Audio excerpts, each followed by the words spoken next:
কেমন আছো সবাই? আশা করি সবাই খুব ভালো আছো।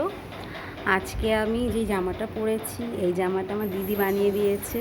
আর সকালে আমি কাচাকুচি করে ছাদে চলে এসেছি। তার আগে আমি ভাত করে নিয়েছি, ভাতটা আমি নামিয়ে দিয়ে এসেছি। আর মা ডাল আর পেঁপে তরকারিটা করবে। আর এই জামা কাপড়গুলো কাঁচা হয়ে গেছিলো, অনেক দিন থেকে রয়েছে। রোজই ধোয়া হচ্ছে, কিন্তু জামা কাপড় ভালো করে শুকানোও যাচ্ছে না বর্ষার জন্য। তো ওইগুলো ওই জন্য সিঁড়ি ঘরেই ছিল রাখা। হালকা হালকা শুকিয়ে গেলে আমি ওখানেই রেখে দিই, বাকিটা দুদিন থেকে হাওয়া বাতাসে যা শুকায়। এখন এই জামা কাপড়গুলো আমি ভাঁজ করে নিচ্ছি। আর জানো তো, যখন আমি কাজ করি এমনি সময় আমি অনেক কিছুই ভাবি যে তোমাদের সঙ্গে অনেক গল্প করব, কিন্তু পরে আর আমার মনে থাকে না সেই কথাগুলো যে তোমাদের সঙ্গে বলবো।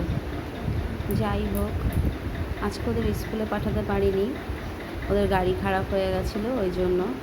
তো ওরা আজকে বাড়িতেই আছে। আর বাজারেও আমার যেতে ইচ্ছা করলো না, ঘরে যা ছিল আমি তাই রান্না করলাম। তো আজকে ডাল করেছি আর পেঁপে রান্না করেছে, মা করেছে। আর এখন আমি এগুলো গুছিয়ে চলে যাব রান্নাঘরে গিয়ে আমি পাঁপড় ভেজে নেব। তো আমার জামা কাপড় গোছানো হয়ে গেছে, এখন আমি চলে যাচ্ছি রান্নাঘরে গিয়ে পাঁপড়টা ভেজে নেব। আর খুব খিদেও লেগে গেছে। সপ্তাহ শেষেও সপ্তাহ মাঝখানে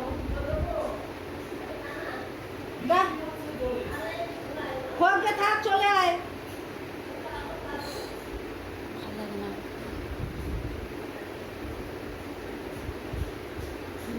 জামা কাপড়গুলো সব ভাঁজ করে নেব। এই দেখো, কিছু জামা কাপড় ভাঁজ করেছি, আর বাকি এগুলো আছে, এগুলো আমি এখন ভাঁজ করে নেব।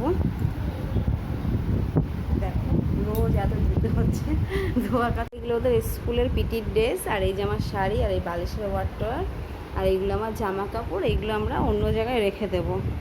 সব ভাঁজ করে ফেলেছি, পরে এগুলো গুছিয়ে অন্য জায়গায় রাখবো। আমাদের কাছে সব কিছু শেয়ার করলাম তোমাদের সঙ্গে। আর আজকে যে জামাটা পরেছি দেখো, এটা আমার দিদি বানিয়ে দিয়েছে। তো ভাবলাম তোমাদের পরে তো দেখাই কেমন লাগছে। আর এখন আমি পাঁপড় ভেজে নেব, রান্নাঘরে চলে এসেছি। এই যে পাঁপড় ভেজে নেব।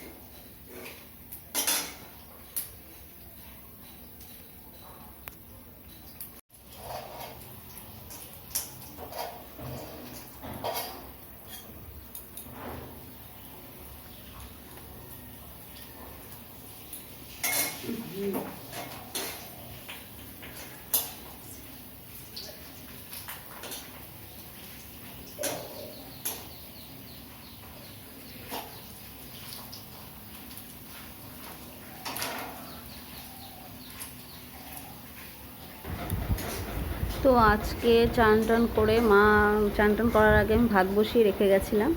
তা ভাতটা নামিয়েছি, তারপরে ডাল আর পেঁপে তরকারি মাই করেছে, আমি কাচাকুচি করছিলাম। তো চান টান করে এসে জামা কাপড় রোদ দিয়ে সব